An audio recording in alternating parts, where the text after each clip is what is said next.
Hello and welcome to DFS Coach Talk. It is Tuesday, February 23rd, 2021. I'm Andrew Hansen alongside Joe Sarvati, affectionately known as Coach. And this is a very interesting, troubling day here, difficult day as we get ready to break down PGA DFS for the week, because just this afternoon, the big news broke about the car accident involving Tiger Woods, and it's made for a difficult afternoon, Coach. Yeah, it really has. I mean, we even thought about maybe just canceling the show till tomorrow because it's just, anybody that follows the PGA, follows golf. I mean, heck, everybody knows who Tiger is, even if they don't. And, his path and the troubles he's had along the way. And then, this happens. And, from reports, we were just talking about prior to the podcast, it looks like both legs are pretty severely broken. And there's just a lot of medical issues that he's going to have to deal with. So, God willing, maybe he can play again. But if we've seen the last competitive Tiger, in my lifetime, I don't think I've seen a better athlete in their sport compete through my lifetime.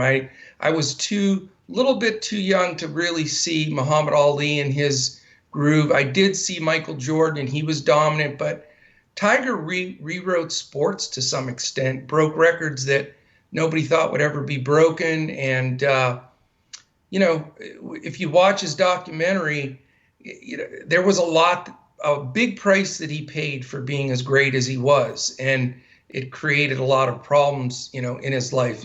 Something has to give somewhere. And so, for me, I just want to say, not to be so somber with our PGA show, because I think, according to what they said, he's, going to be able to recover from these injuries. But, prayers out to him, his family, his kids. I mean, the tough part was watching he and Charlie play and how much fun that was in that one event. And, the fact that may not be possible again is sobering for sure. But all the best goes out to him and his family. Yeah, I agree. I echo all those thoughts. And certainly the best news here is that the reports are that his injuries are not life-threatening. But it is scary to see the picture and see some of the coverage, and then to hear the report from his agent, Mark Steinberg, that he was in surgery, he had multiple leg injuries. And then apparently the reports from the scene from the paramedics are that he has Tiger potentially broken both of his legs. So that was their initial concern. Yeah. And then, this quote that I'm reading from Michael Eaves on Twitter is that he was alert and conscious when they took him from the car and placed him in the ambulance. So a lot of good news starting to trickle out. And so now we'll just have to wait and see about how these surgeries play out and what his health is going to look like. Hopefully he can have a somewhat normal life again physically. And gosh, he's had so much to deal with the back surgeries and everything that's been discussed here over the weekend, including in that interview with Jim Nance. So just a tough way to get geared up for this next week of golf, because it has been so incredible to watch him. I agree. There's no better competitor in sports in my lifetime. You can say that Michael Jordan is right there with him as a competitor, as a winner. But I just don't think there's anything quite like him in terms of the way he gets it done in the toughest moments under pressure. So Yeah, and for the amount of time that he's done that too. right, just I mean, absolutely how the incredible. heck you won a U.S. Open with a broken leg, for God's sakes? Yep, yep. Amazing. Well, prayers up big time for all our listeners out there for Tiger. Want to, his best years are ahead. Watching his kids and his son. Can you imagine? I mean, that's more fun than playing yourself. It really is. I've done it, and there's nothing more fun than that. So, Absolutely. Prayers up. Well, Yep. and to transition into this week's golf, we have to take a quick look back at last week and try to. Do we Well, really? let's, because Yeah. that's at least something positive. We can turn the tides here. Your Max Homa selection How really about turned out that? well. You actually placed an outright bet on him, and he came through with the big win. He really did, man. I was so fired up. He's one of my handful of guys with Zalatoris and some of them that are my standbys that I think are breakout kind of guys that aren't chalky plays. And man, he played well down the stretch. And, I knew I could count on poor old Mr. Fino not finding a way not to win another tournament. But, he's a DFS valuable guy because he's always up there. But it was great to see Homa do it. And he's a California kid. And nice to have a nice cash in the Fanduel, Draftkings, and Yahoo lineup for our members, and then have a couple of nickels on the side on Mr. Homa. So it was a very fun Sunday, no doubt about it. Yeah, it really was. And then on DraftKings, one of the things I said on the show last week was I was going to focus more on the cash games and work with that middle build because there were so many guys in that 8K range I really liked on DraftKings, and it paid off. The clipboard was a winner last week, even though I made that decision to highlight Bubba, and he missed the cut. Oh, But yeah. even with him in the lineup, we still cashed because we had Homa. I had Homa in the cash lineup, and so thank you for. And Bubba didn't sting because he was so highly owned. I mean, yeah, exactly. He was very popular because he had won the thing 3 times. So you can take a blow like Bubba like that when he's highly owned. It's the guys that sometimes you reach for that are low percentage, and then when they don't do well, it's a double punch. So steering clear of those guys is the key. But we've got 4 winning weeks in a row in PGA. So let's get the sticks out, man. I'm ready to go again this week. It's the Florida Swing, and I'm going to give you the full name of this tournament. This is the way it's to be told from what I heard. The WGC Workday Championship at the Concession. How's that sound? Well done. And it's something that we all have to start to get used to because this is the first PGA Tour event on this course. It only opened in 2006. There was a high-profile event there, the NCAA Championships in 2015. Bryson took that one down, and he's back here on this course this week. But nice. The WGC last year was in Mexico, and they've moved it to this course because of COVID. So we don't really have course data here. So a very interesting situation to try to break it down from a DFS perspective. The other details about this course are that it's rather lengthy, 7,474 yards, par 72, and there are 3 lengthy par 3s that influenced some of my research this week. There's one that's measuring at 211, there's one that's 222, and one that's 237.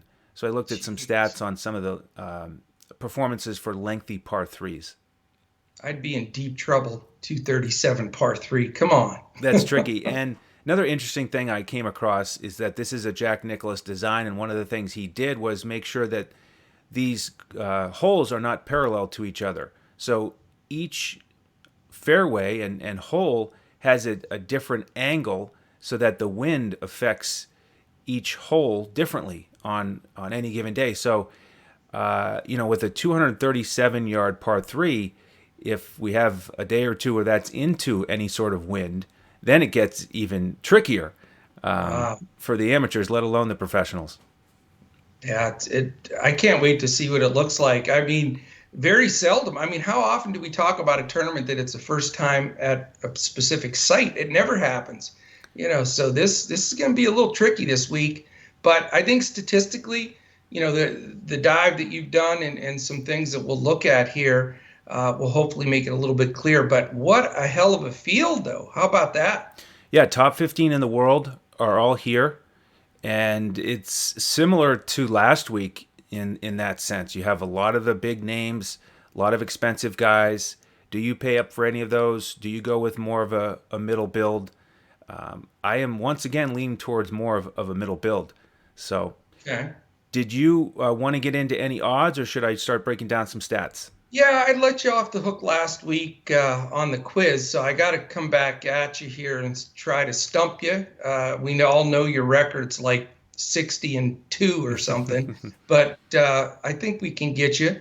I'm going to give you the top 10 favorites by BetUS.com.pa. If you haven't taken advantage of our opportunity with our partner BetUS, this is the time to do it. We're sitting here February 23rd. If you signed up today at betus.com.pa and deposited $149 as a first-time depositor, and use the promo code Coach Talk, all one word, no space. Then shoot us a tweet saying you joined BetUS. Then you get a free membership with us at Coach Talk from now until June 1st. Sweetheart deal. It's not too good to be true. It really is true. So we'd love to have you. You'll get all of our basketball, baseball, golf, and football, all of our lineups, et cetera, et cetera. So we'd love to have you in there. And speaking of BetUS, these are the top 10 guys, odds-wise, to win this. I'm going to go say it in full again. WGC Workday Championship at the Concession. And I had to write it down, so that's how lengthy it was. It's a mouthful. Dustin Johnson, 6-1. John Rahm, 9-1. Rory McIlroy, 15-1, along with Xander Schauffele. And then you have Patrick Cantlay and Justin Thomas and Bryson DeChambeau at 17-1. Mr. Tony Finau at 18-1, along with Tyrell Hatton, and then Victor Hovland at 18-1. Everybody else is 23-1 or better, including my main man, Max Homa. And explain this one to me. I got Max at 40-1. He's 50-1 this week. So, and he won. So I guess they're considering that he's a California guy. This is in Florida, or it's very hard to repeat. I don't know, but I didn't expect to get bigger odds on him. You know what I'm saying? Well, I think both of those are true. And, it's funny how, not funny, but it really does tie together how, again, when he was doing that interview after winning, he was really emotional, just like Berger the week before. And a huge part of it was because Tiger Woods was there to give him the trophy. And what an emotional week for a guy like Max Homa to win that event in that setting, and now try to come and get ready for another tournament in Florida, and then hear this news today. It makes sense to me. I mean, it would be quite an upset if he could win 2 in a row under those circumstances. It would, yeah, I know. And I think it'll affect, this news will affect some of these guys that are tight with him. There's no question about it. Absolutely. But here's your quiz question, sir. I didn't want to give you 11 through 20 because that gives you too much leeway. But I'm going to ask you the 21st through 25th. You got to get 3 of them because we're going to try to beat you today. They're all 45 to 55 to 1. And Homa, who I already gave you, doesn't count. So it's the 5 guys that fall into that bracket. Whew, tough one. 21 through 25. All right. I'm not messing with you today. Thinking back to some of the prices I've seen, how about Harris English? You disgust me, sir. Yes, Harris English is in there. Okay. 45 to 1. So 21 through 25. How about Sergio? Sergio is not in there. So a little bit down? 1X. Okay. Yep. All right. 3 X's or 3 makes gets you in there. How about Mark Leishman? No. He's in trouble today. He's reeling. Leishman and Garcia are both, they're 34 and 35, 75 to 1. So they're a little lower than this group. Okay. Hideki. Yes. Hideki is 21st. So you got yourself to where you have 2 and you missed 2. It all rides on this one. How about... It's hard to know if these guys are in the 10 to 20 or the 21 to 25. I will go with your man, Zalatoris. No, he did not make it. He's 29th at 55 to 1. Okay. And he's going to get a few of the coaches' nickels this week. You got me. What a tough defeat for the Master Hansen here. It was, you ready? Jason Day, Adam Scott, and Justin Rose, the old dudes. And then the other guy that was right below him that I would have given you because they're tied is Cameron Smith. Okay. But I'll just have to regroup for next week. Yes, what a defeat. Wow. It happens to the best. You can't be undefeated, man. You got to have a few. I'm sure some of our listeners were out there probably yelling at you Adam Scott or something. But next week you'll get your revenge. So let's get into the meat and potatoes here. Let's get some of the breakout on stats and where we should be looking here. Okay, well, one thing I looked at again this week, because I do think it's pretty similar to the course description from the Genesis Invitational, is strokes gained approach, Okay. because we've got smaller greens here, undulating greens, runoffs. So Nicholas put a premium here on accuracy on that approach shot. So I looked at the top 20 in strokes gained approach for this current season, and here are the ones who are playing this week. Dustin Johnson, no surprise, right at the top. Yeah. Morikawa, I was surprised that he was this high in the rankings in that stat, not because of what he did last year, winning a major and being excellent, but because he hasn't been knocking on the door in terms of winning. But Right. he somehow is still right at the top in this category. He's only 9,000 this week. So Hmm. So is it putting that's getting him? that's a good question. I will have to do a little digging there because, he hasn't. I haven't heard his name in the top 10 most of tournaments. But if that's a big stat to be that high up and not have really strong finishes, or maybe we just expect too much from the guy. That's probably part of it. Agreed. Yeah. So next year, how about this? Will Zalatoris. Oh, don't tell everybody. I don't want everybody knocking his odds down. Can't hide it anymore. He's now in the top 50 in the world rankings. It, Uh-oh. you know, here's the thing though. You get him at 8,000 on DraftKings. I think that's a steal. That is a steal. I mean, there's a ton of guys above him at that number. And let's again remind everybody to keep this in the front of our minds that it is a new course that these guys haven't played year after year. So a young guy Yeah. like that doesn't have a disadvantage like he does at almost every other course. That's a great point. That's a great point. The guys like Scott and all those that we just talked about, Rose and everybody, that's a big advantage for them when you play to place 15 times. But if they're all coming in pretty much on even level. Now, another thing, we may have to consider here too is some of the Florida boys that are local to that area, which, seem to be a big shift for the California boys in these tournaments that have just gone on. So maybe a little advantage Florida here with some of the players if you're stuck in between. Agreed. Great point. Next on the list, we've got Tony Finau. And the only thing that is guaranteed in golf these days is that Tony Finau is going to finish second. We don't we don't know. Maybe he's going to get a tie for second or a solo, but that's 3 tournaments in a row that he's done that. I feel so bad for him because now it's becoming like that's all everybody's talking about when you talk about Finau is he can't win. And it's a shame because he's playing fantastic golf. It's And and he crazy. and he changed his putting stance and has really improved in that department recently, which was a big weakness for him. So Yeah. I'm ready to play him again. I don't. I mean, I'll pay 9,800 for him to finish second. I don't need him to win. I'll tell you, his ball striking is just gorgeous. I Yeah, mean, it's amazing. he is phenomenal.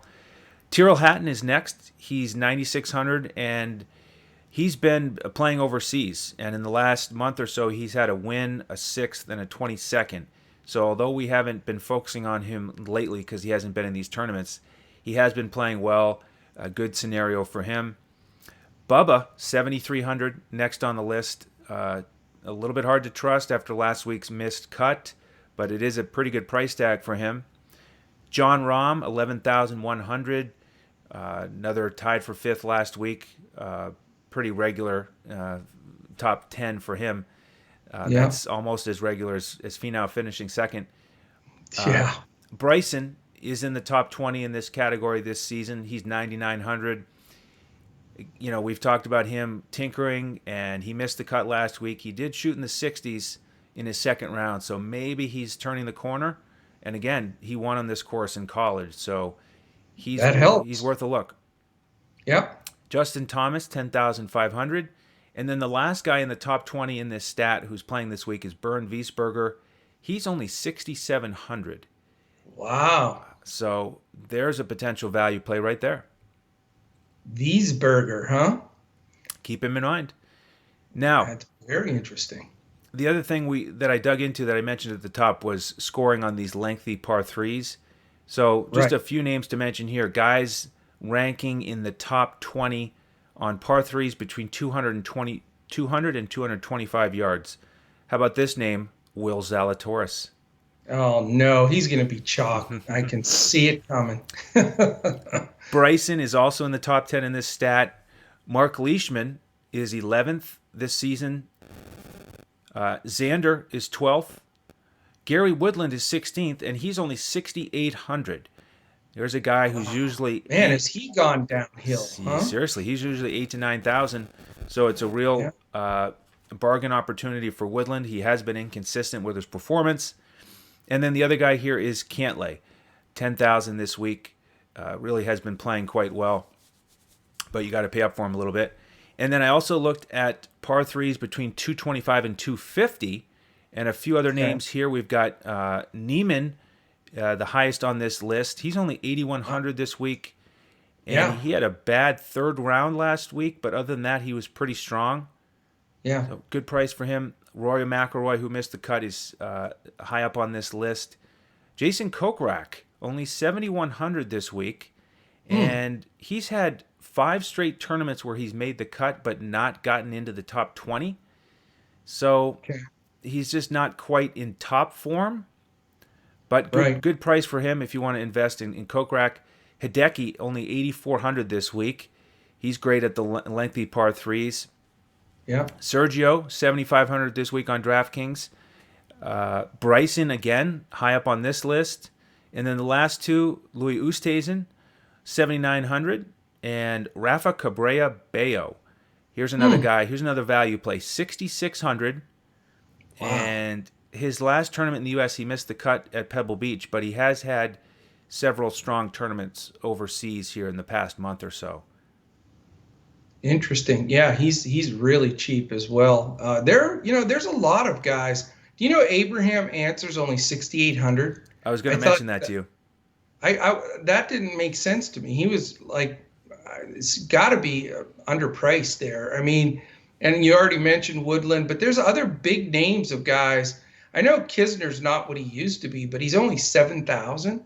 He's made 5 out of 7 cuts with the top 10. I mean, just breezing through some of it seems like there's, and you tell me if I'm wrong, because you're the king of the value play in golf. It seems like there's a decent group of value plays this week. Is it because of all the strength at the top?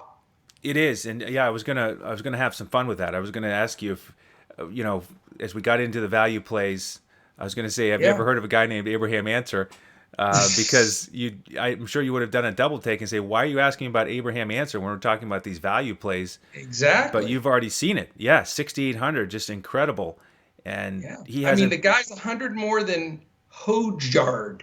Yeah. Hojj. So that tells you what group he's with. Detry is right next to him. Yeah. So very odd. There are some lesser known golfers here in this field because it's because it is the WGC. So you've got guys coming from overseas, Australia and Asia, all these different places. But what if they play Coach Talk in all those different continents now that we're all over the place? That's right. They should. Our wonderful French and Australian and Canadian members. That's right. No doubt about it. So Answer, what a value for him. Your boy Van Ruyen's only 6,200 on DraftKings. Yeah. Another one of those guys. That's crazy. Yeah. That's just doesn't make sense. He's better than that. Now, he has missed some cuts lately, I'll admit that, but when he does make it, he's right in there. But I love this. I love the value here, which, I'll jump in, then you can continue with that. Let me give you the real quick guys, that moniker of 10,000 and up. Usually there's only a few guys.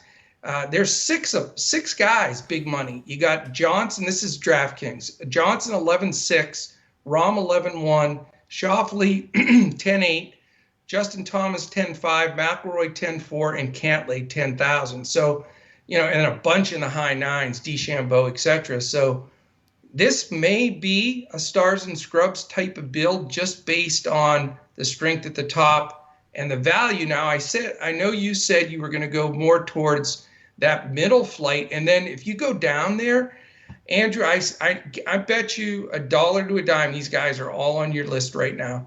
Fleetwood's only 8,900. Fitzpatrick's 8,500. Matsuyama 84. Scheffler 83. Those are all really good golfers. Yeah, and by the way, this is a no cut event. I almost forgot to mention that. So that changes the analysis a little bit. But I agree, there is enough value and attractive price tags here that you can go either way.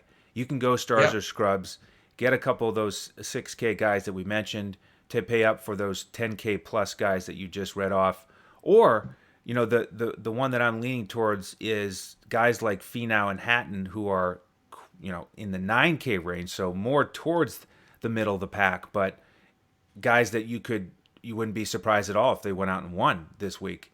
And not to mention Zalatoris at 8,000. I think he's going to be a core play for me this week, and maybe I should invest in him this week like you do, and we can all really really root for him like That's never it. before. The Zalatoris man we're gonna knock his odds down single-handedly. Let's do it. So yeah, I mean that's it for me in terms of the stats. I wasn't able to do extra research this afternoon after the Tiger news. That got me sidetracked. But this is how I'm starting to approach it this week. Sounds great, man. A couple of guys that I want to bring up that I really, really like that are already in my core build because I think they're incorrectly priced. And it's Joaquin Neiman at 8,100. I mean, the dude, all he's done is go 9 for 9 on cuts with 3 top 10s. And why is he only 8,100? I don't know.